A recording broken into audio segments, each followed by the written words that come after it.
The hardest part wasn't losing the inheritance or being kicked out of the house I loved. It was knowing my grandfather took his last breath, believing I was the careless monster my cousin painted me to be. But grief has a way of clarifying things, and I realized that while I couldn't get my grandfather's trust back, I could use my cousin's own greed to make sure he lost absolutely everything else. I walked into my grandfather's living room on that Thursday afternoon, and my entire world stopped. Right there on the mahogany coffee table, the same table where Grandpa and I used to play chess on Sunday afternoons, where he'd taught me strategy and patience, lay my handgun. Loaded. Chambered. The safety off. It gleamed under the afternoon light streaming through the lace curtains, looking exactly like evidence at a crime scene. My cousin Marcus stood behind it with that smug smirk I'd learned to fear and recognize over the years, his arms crossed over his chest like a prosecutor who'd just presented the murder weapon to a jury. His expression was carefully constructed, concern mixed with disappointment, but I could see the satisfaction underneath. "Your gun was found by my son," he said slowly, deliberately, letting each word hang in the air between us. "Tyler, he's 7 years old, Riley. 7. And he could have shot someone, could have killed himself." My grandfather sat in his leather armchair, the one he'd sat in every single evening for 40 years, reading his newspaper and sipping bourbon, and his eyes, those blue eyes that had always looked at me with such warmth and pride, now burned with disappointment so deep it felt like physical pain in my chest. The lockbox was gone. Completely vanished, and the key I'd hidden on the top shelf of the hallway closet, tucked behind the old photo albums where no child could possibly reach, had disappeared into thin air. I knew instantly, with absolute certainty, that Marcus had set me up. He'd planned this entire scene, orchestrated every single detail. But I couldn't prove it. Not then. Not yet. Not with Grandpa looking at me like that. Grandpa's voice was quiet when he finally spoke, barely above a whisper, which somehow made it worse than if he'd yelled. "Riley," he said. And hearing my name in that disappointed, heartbroken tone almost broke me into pieces right there. "I think you should leave. Just for a while. Until things cool off. Until I can think clearly about this." I packed my belongings in complete silence while Marcus's wife, Vanessa, watched from the hallway like an audience member at a play, sipping white wine from one of Grandma's crystal glasses. The expensive ones that were only supposed to come out for holidays. "Careless people shouldn't handle weapons," she said softly, her voice dripping with false concern that made my skin crawl.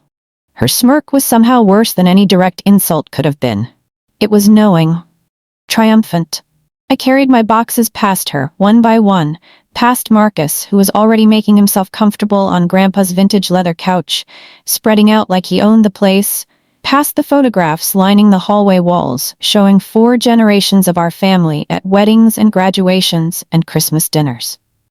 I looked back once as I drove away, my hands shaking so badly on the steering wheel I had to pull over twice, and saw Marcus's silver BMW already parked in my old spot, the spot closest to the front door, the spot under the oak tree that Grandpa had always kept clear for me because he knew I visited most often. The home I'd cared for meticulously for 3 years, the man I'd looked after through 2 surgeries and countless doctor appointments while everyone else was too busy with their own lives, were now completely under Marcus's control. 1 month later, on a Tuesday morning while I was at work trying to pretend my life wasn't falling apart, my father called. His voice was hollow and broken. "Riley," he said, and I knew before he finished. "Your grandfather died last night. Heart attack. He went peacefully in his sleep." I pulled over on the side of the highway and cried until I couldn't breathe, until passing drivers stared, until I had nothing left inside. At the funeral, 3 days later, Marcus cried loud enough for everyone in the packed chapel to hear him. Loud, theatrical, gasping sobs that echoed off the vaulted ceiling and bounced between the flower arrangements that lined every available surface. Vanessa consoled him dramatically, her perfectly manicured hand resting on his shoulder, whispering just loud enough for the front 3 rows to hear her words about how family means absolutely everything. And he was like a father to Marcus, more than an uncle. My sister Lydia and I exchanged a glance across the center aisle, and I saw my own thoughts reflected in her eyes. She saw through it too, saw the performance, the calculated grief carefully designed for maximum sympathy and social credit. When I stepped up to the casket during the viewing, my legs barely holding me up, I leaned close to Grandpa's still face and whispered, "I'm sorry I let you down, Grandpa. I'm so sorry. I hope wherever you are, you know the truth now." Behind me, cutting through the hushed conversations and quiet organ music, Vanessa's voice rang out clear and sharp. "You did." I spun around fast enough to make myself dizzy, but she was already turning gracefully away, smiling for someone's camera phone. Her face the absolute picture of composed sorrow and appropriate grief. The service ended with Grandpa's favorite hymn. People filed out slowly, touching my shoulder, whispering condolences I barely heard. And I stood there by that closed casket wondering if Grandpa had died, still disappointed in me, still believing I'd been careless with a loaded weapon around a 7-year-old child, still thinking I'd betrayed his trust. 3 days after we buried him, 3 days after I'd stood in the cemetery watching them lower his casket into the ground, the family lawyer called. Mr. Patterson's voice was professional and measured and calm. "The will is ready to be read," he said. "Tomorrow afternoon at 2 p.m., please be punctual." We gathered in Mr. Patterson's office, dark wood paneling, leather chairs, the smell of old books and furniture polish. The lawyer read through the thick document with his usual calm precision, his reading glasses perched on his nose. Everything seemed routine. The house to Dad. Savings split between the grandchildren. Grandma's china to Lydia. But then Mr. Patterson reached one sentence, and his voice changed slightly, just slightly, like he was reading something important. "If any beneficiary attempts to claim, remove, or take possession of assets not expressly assigned to them in this document, they forfeit their inheritance entirely. All forfeited assets shall be redistributed according to the executor's discretion." The air in the room shifted. I felt it. Marcus's eyes darted toward Vanessa. She blinked slowly, her jaw tightening. They didn't know it yet, sitting there in their black funeral clothes, but that clause, those 43 words, would be their complete undoing. That night, lying awake in my apartment, staring at the ceiling, an idea began to form in my mind. A dangerous idea. A perfect idea? I remembered with perfect clarity how Vanessa used to hover around Grandma's jewelry collection whenever she visited on holidays or special occasions. The sapphire earrings Grandma wore to church every single Sunday. The emerald ring from her honeymoon in Ireland back in 1952. The diamond necklace that had been passed down in our family for 4 generations, surviving wars and depressions, and countless family dramas. They weren't just valuable. According to the last appraisal Grandpa had done, they were worth over $200,000 combined.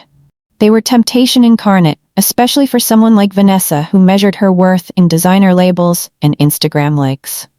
I waited 2 careful days after the funeral, let everything settle into its new sad normal, then called Marcus on his cell phone. I kept my voice casual, even a little defeated, like I'd given up on everything.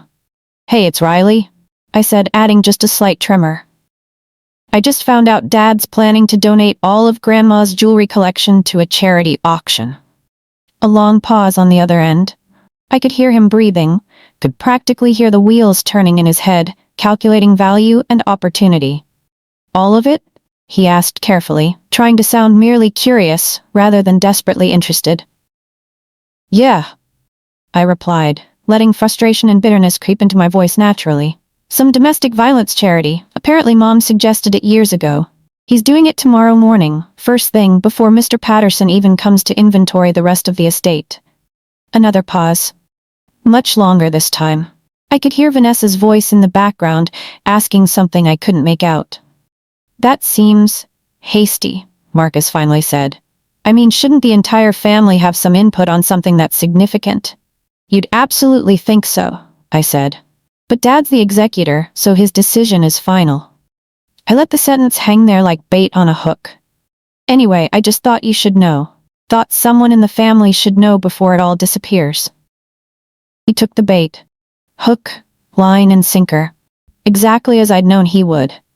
2 mornings later, my phone rang at 7 a.m. Dad's name on the screen. "Riley, something's off," he said, his voice tight. I just drove past your grandfather's house to start the inventory. Marcus's car is there, engine still warm. I knew instantly what was happening. My heart started racing. Stay there, I told him. Call Mr. Patterson, tell him to come now. By the time Dad got inside the house with Mr. Patterson and me trailing behind, Marcus had stacked 3 shoeboxes full of jewelry on the kitchen counter. Grandma's jewelry boxes lay empty and open on the table. He was wearing latex gloves, actually wearing gloves, and sorting pieces into categories. When he heard the door open, when he saw us walk in, he froze. His hands stopped mid-motion, holding Grandma's sapphire earrings. The look on his face was absolutely priceless. Shock, fear, and the dawning realization that he'd been caught red-handed. Marcus, Mr. Patterson said quietly, pulling out his phone and taking a photograph of the scene. What are you doing? Marcus's mouth opened and closed. No words came out. Vanessa, standing near the doorway, backed away slowly, her face going pale. You know this violates the clause, right? Mr. Patterson asked. Marcus finally found his voice. I was just making sure it was safe, he stammered, setting down the earrings with shaking hands.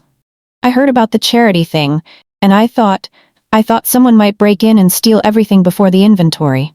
By putting it in shoeboxes? Dad asked coldly. By sorting it and wearing gloves? Vanessa backed toward the door.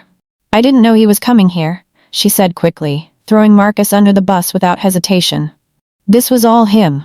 I told him not to. Mr. Patterson adjusted his glasses and pulled out a copy of the will. You've attempted to claim and remove estate property not expressly assigned to you, he said formally. According to the clause on page 17, that means you forfeit your inheritance. Completely. Silence fell over the kitchen like a heavy blanket. Marcus's face drained of all color. His hands were still trembling. Dad didn't even have to say a word. His expression said everything.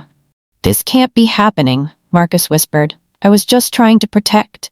You were stealing, I said quietly. Our eyes met, and in that moment, he knew that I knew, that I'd set him up. Vanessa's voice cut through the tension. This isn't over. We're not done. That night, the whole neighborhood heard them fighting. Lydia lived 3 houses down from the apartment Marcus and Vanessa were renting, and she called me at almost midnight. Riley, you need to hear this, she said, and held up her phone. Even through the device, I could hear Vanessa's voice echoing through the complex. You ruined everything. Do you understand what we've lost? 200,000 from the estate, the house share, everything. Something crashed, glass breaking, maybe a lamp. You're an idiot, Vanessa screamed. A complete idiot. Your grandfather gave you everything and you threw it away for jewelry. Marcus's voice came next. Lower, angrier. You're the one who wanted it. You're the one who kept saying we deserved more. The door slammed so hard Lydia said her own windows rattled. A week later, Vanessa filed for divorce. Marcus didn't contest it. He'd lost everything in 7 days. His inheritance, his wife, his dignity. But the worst was yet to come for him. Marcus vanished after the divorce papers were served. No calls, no social media posts. His phone went straight to voicemail. Vanessa told everyone who asked that he was seeking treatment for stress and depression, but her eyes were cold when she said it. I didn't believe her. Neither did Lydia.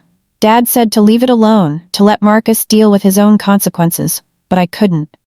Despite everything he'd done, the setup with the gun, stealing from Grandpa's estate, making my grandfather die thinking I was careless, I felt this gnawing guilt. I'd set him up, I'd dangled the bait, and watched him take it. Yes, he deserved consequences, but did he deserve complete destruction? I lay awake at night wondering if I'd gone too far. Then, 3 weeks after Marcus disappeared, something arrived in my mailbox. A letter. Sealed in an envelope I recognized immediately, thick cream paper. My name written in my grandfather's distinctive handwriting. But that was impossible. Grandpa had been dead for almost 2 months. My hands shook as I opened it. Inside the envelope was a single line written in Grandpa's distinctive, careful script, the same handwriting I'd seen on birthday cards and Christmas gifts my entire life. Trust is a gift, not an inheritance. Attached to the letter with a paper clip was a small brass key, old and slightly tarnished, with a yellowed tag tied to it with string. The tag had one word written in faded blue ink: study. I knew exactly what it meant. I knew where Grandpa wanted me to look. That night, after the sun had set and the neighborhood was quiet, I drove to Grandpa's house with my heart pounding. Dad had the keys now, but hadn't moved any of Grandpa's things yet.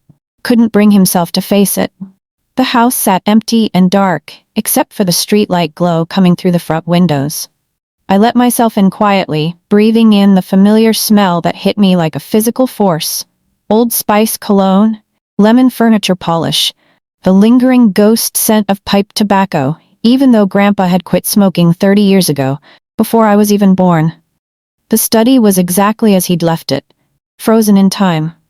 His reading glasses still sat on the mahogany desk, folded carefully beside a fountain pen. A half-finished crossword puzzle lay open, his handwriting filling in answers he'd never complete, his favorite books lined up on the shelf. Hemingway, Steinbeck, Histories of World War II. Behind the antique wall clock, the same clock that had hung there since before I was born, ticking away decades of family life, was a small drawer I'd never noticed before in all my years of visiting. The brass key fit perfectly, turned smoothly despite the lock's age. Inside the drawer were letters, sealed envelopes, one for each grandchild. One for Dad with his full name written formally. One for Lydia in Grandpa's affectionate nickname for her. One for me, with my name written in his shaky late-life handwriting. And one marked in red ink that made my breath catch. For Mr. Patterson, to be opened only in the event of fraud or contested claims. I sat at Grandpa's desk and opened my letter with trembling hands. The paper crinkled softly in the quiet house. Dear Riley, it began in his shaky handwriting.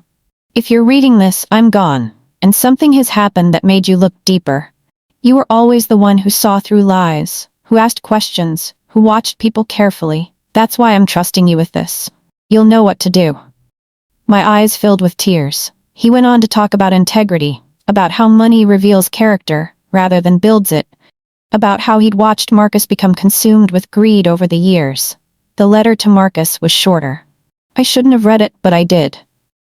Learn to be content with enough, it said. Wanting more than you've earned will destroy you. But it was the envelope for Mr. Patterson that made my hands shake. I didn't open it. That wasn't my place. The next morning I called the lawyer and told him about the hidden drawer. Mr. Patterson arrived within an hour. When he opened that red-marked envelope and started reading, his expression changed completely. Oh my, he said quietly. Then again, oh my. The sealed envelope contained an amendment to the will. A codicil, Mr. Patterson called it. Written 6 months before Grandpa died, and properly witnessed and notarized.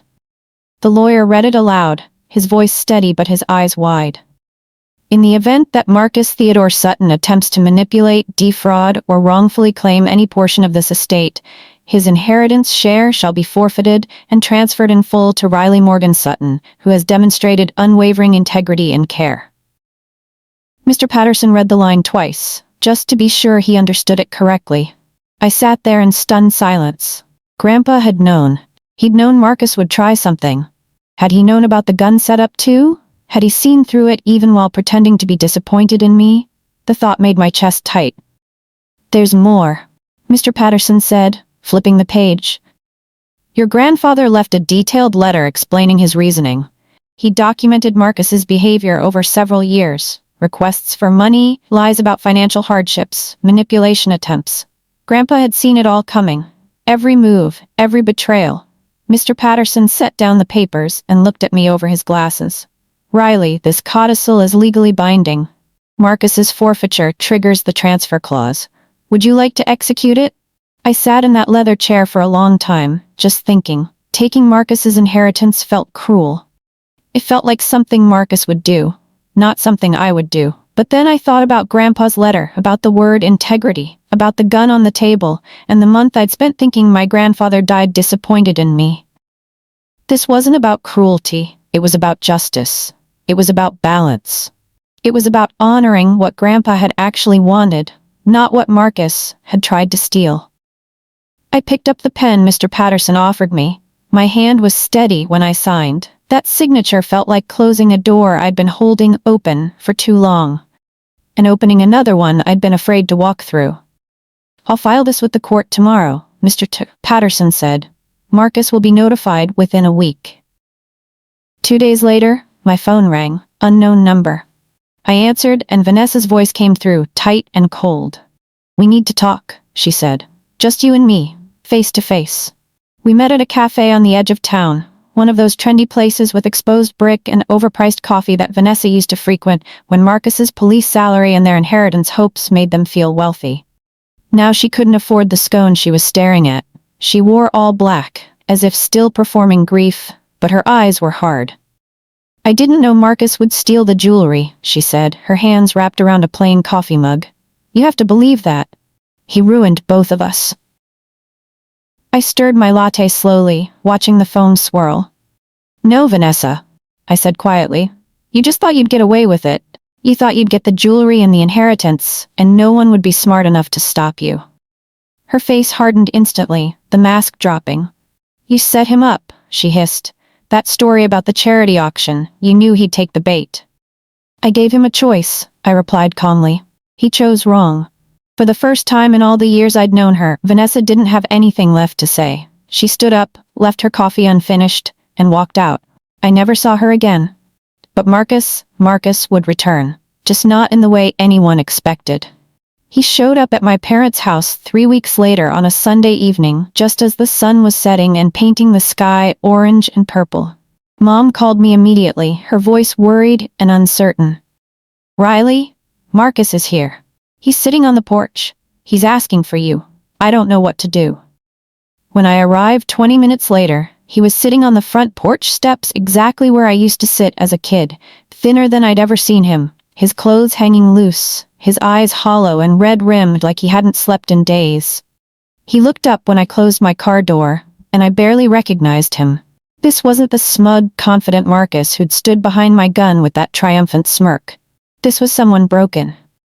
"I lost everything," he said, his voice hoarse and empty. "Vanessa took half of what I had left in the divorce. The department is investigating me. I can't find work because everyone in law enforcement knows what happened. Everything, Riley. I lost everything." I sat down on the step next to him, keeping some distance between us, unsure what to say or do or feel. "Not everything," I replied quietly, honestly. "You still have your son. You still have your health. You still have your name. Unless you ruin that too." He put his head in his hands and his shoulders shook. "I know what I did to you. The gun setup. I took your lockbox while you were at work. I gave Tyler the key and told him it was a treasure hunt. I coached him on what to say. I made Grandpa believe you were careless and dangerous." Hearing him finally admit it after all these months should have felt like vindication, like the victory I'd been waiting for. Instead, I just felt tired and sad and empty. "Why?" I asked.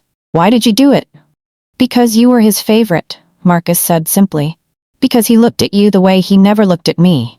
Because I knew he'd leave you more, and I couldn't stand it. And now I've lost everything anyway, and you were right. I did it to myself." He turned to look at me with those hollow eyes. "I need another chance, Riley. I need help. I need someone to tell Mr. Patterson that maybe I deserve something, anything." I didn't answer. Couldn't answer. Just sat there on those porch steps as the sky grew darker. A week later, the police called me. Someone had filed an anonymous report claiming financial misconduct and possible fraud in Grandpa's estate. The anonymous tip was detailed: accusations about hidden assets, tax fraud, improper handling of the will. It was clearly designed to create chaos, to drag Dad and me into an investigation, to burn everything down. I knew immediately it was Marcus, making one last desperate attempt to hurt us the way he'd been hurt. But Marcus had underestimated Mr. Patterson. The lawyer had been handling estates for 40 years and kept impeccable records. He handed over every document, every recording of the will reading, every photograph of Marcus with the jewelry, every signed paper. Within 5 days, the investigation was closed. The report was dismissed as a malicious false claim. But the investigators didn't stop there. When you file false reports, they start looking at you. And when they started looking at Marcus's background, his years as a police officer, things began to surface. Things that had been buried. Things that should have ended his career years ago. The files came to light slowly at first, then faster. Misused department credit cards. Evidence logged but never filed. Small bribes from traffic stops that had been reported but never investigated because Marcus was a good guy and everyone makes mistakes. But it wasn't mistakes. It was a pattern. 23 incidents over 8 years. The internal affairs investigation grew rapidly. Vanessa, trying to protect herself in the divorce proceedings, gave a statement about their finances. Bank accounts Marcus had hidden from her, cash deposits that didn't match his salary. The department had no choice. Marcus was officially suspended pending criminal charges. Lydia called me one evening, her voice thick with tears. "Riley, he's gone again," she said. "I drove by his apartment. Everything's cleared out. His car is gone. He left." Marcus left town overnight. No note, no goodbye to his son, no forwarding address. The only trace he left behind was a voicemail on Lydia's phone at 3 in the morning. His voice was flat, defeated, barely recognizable. "Tell Riley she won," he said. Then nothing but breathing for 10 seconds. Then the call ended. I didn't feel like I'd won. Winning was supposed to feel satisfying, triumphant, like justice served. This just felt hollow. I'd wanted accountability, not destruction. I'd wanted Marcus to face consequences, not disappear into nothing. But that's the thing about revenge, even justified revenge, it never feels the way you think it will. Months passed, summer turned to fall, I went back to work, back to my life. Started sleeping through the night again. Then one afternoon, a package arrived at my apartment, from Mr. Patterson's office. Inside was paperwork for a trust I'd never heard of. The trust was titled, the Sutton Family Legacy Fund. Inside the folder was a letter from Grandpa, dated just 2 weeks before he died. "This fund is not for luxury," he'd written. "It's meant to preserve what matters. Education, integrity, the values your grandmother and I tried to live by. I'm naming you, Riley, as executor. Not because you're perfect, but because you understand that some things matter more than money." The trust held almost $400,000. Money Grandpa had been setting aside for years that I kept separate from the estate, money Marcus had never known about. I realized then, sitting on my couch with papers spread around me, that Grandpa hadn't chosen me to punish Marcus. He'd chosen me to protect what Marcus would have destroyed. To use it for something good, something lasting, something that would matter. The next day I visited Grandpa's grave for the first time since the funeral. I'd been too angry, too hurt, too conflicted. But now I needed to talk to him. The cemetery was quiet, except for wind moving through the oak trees.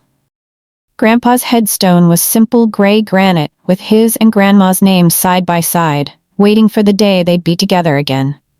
I sat in the grass beside the stone, not caring that the ground was cold and damp. "I set him up, Grandpa," I said quietly. "I knew exactly what Marcus would do, and I used it against him. And now he's gone, and everything's fallen apart for him." The wind carried the scent of roses from the garden plot nearby. The same cologne Grandpa used to wear had rose notes in it. "I hope you're not disappointed," I whispered.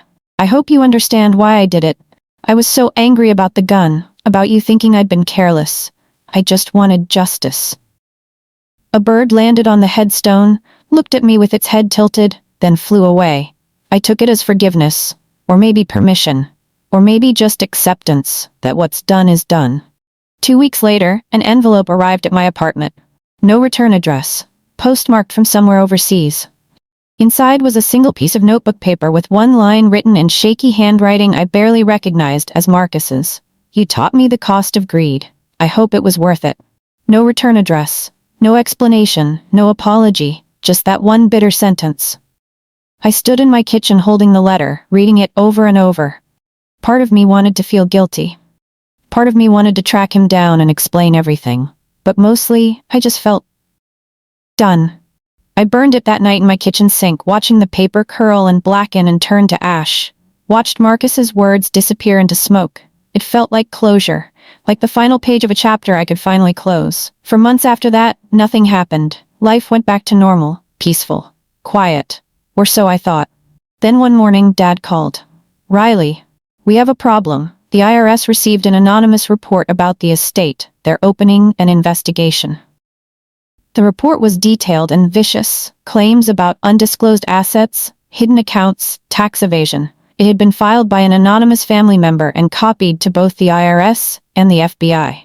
The accusations were serious enough that both agencies opened preliminary investigations.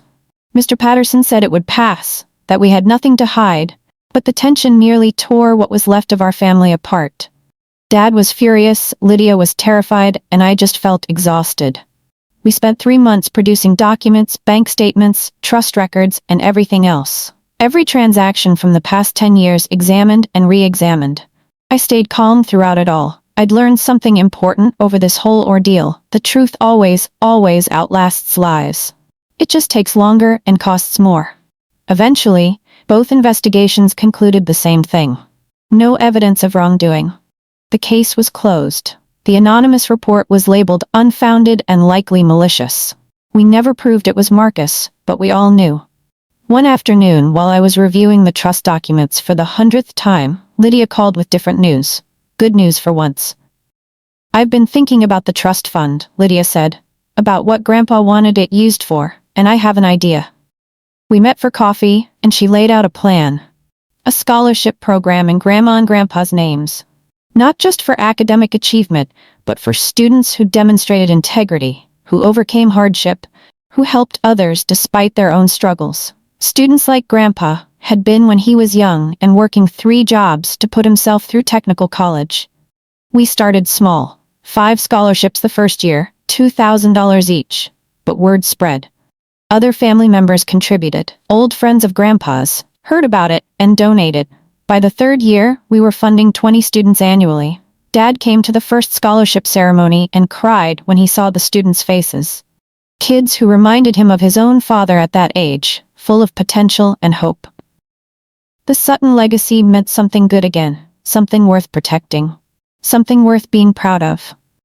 One night, alone in my apartment, I pulled out the copy of Grandpa's will that Mr. Patterson had given me. I reread it carefully, every clause, every word. The clause about forfeiture wasn't just punishment, it was prophecy. Grandpa had known that greed rots the soul faster than poverty ever could. He'd seen it happen to people he knew, maybe even people in our own family before Marcus. He wasn't protecting money with that clause. He was protecting something more important, morality, integrity, the values that actually matter when everything else is stripped away. And I finally understood, really understood, that this whole thing was never about inheritance. It was never about jewelry or houses or bank accounts. It was about who we become when we're tested. About whether we choose integrity or convenience when both are offered to us. Marcus had been tested and failed. I'd been tested too in my own way, and I'd made choices I wasn't entirely proud of. But in the end, we both got exactly what we chose. He chose greed, and it destroyed him. I chose justice. Imperfect and messy, but justice nonetheless. That night, I started writing my own will. I was only 32 years old, but Grandpa had taught me that you protect what matters before you need to, not after. I wrote my clause simply, in language anyone could understand, language that cuts straight to the heart of what mattered. If anyone seeks more than they've earned through their own integrity, they lose what they were given through mine. It wasn't about gold or property or bank accounts sitting in vaults. It was about peace of mind. About knowing that the things you build and protect and nurture will continue to mean something real after you're gone. About creating a legacy that transcends money and becomes about values, about character, about the kind of people we choose to be when no one is watching. I keep that line in my journal now, written on the page right next to where I've carefully taped Grandpa's brass key with a piece of clear tape. The key that unlocked the drawer that held the truth that set everything in motion. Because the legacy isn't mine to spend frivolously or hoard selfishly. It's mine to protect, to nurture carefully, to grow wisely, and to pass forward thoughtfully to people who will understand its real value beyond the dollar signs. The scholarship fund continues to grow each year. Last year we funded 32 students. This year we're on track for 40. Tyler, Marcus's son, will be eligible to apply in 6 years when he starts college. I've already decided that if he's learned different lessons than his father did, if he's chosen a fundamentally different path, if he shows the integrity and character that his father lacked, then he absolutely deserves a real chance. Because that's what Grandpa would have wanted. I'm certain of it now. Not punishment passed down through generations like some biblical curse, but opportunities given to those who earn them through character and integrity and kindness, not through blood or last names or family connections. Some nights when I can't sleep, I still think about Marcus. Wonder where he is in the world, if he's okay, if he's found any kind of peace, if he's learned anything from the wreckage he created. But mostly, I think about Grandpa, about his wisdom, about trust being a gift we choose to give, about integrity being the only inheritance that actually truly matters in the end. And I smile, because I finally understand completely what he was trying to teach all of us. Some people just have to learn it the harder way, the more painful way, the way that costs them everything, before they understand what really mattered all along.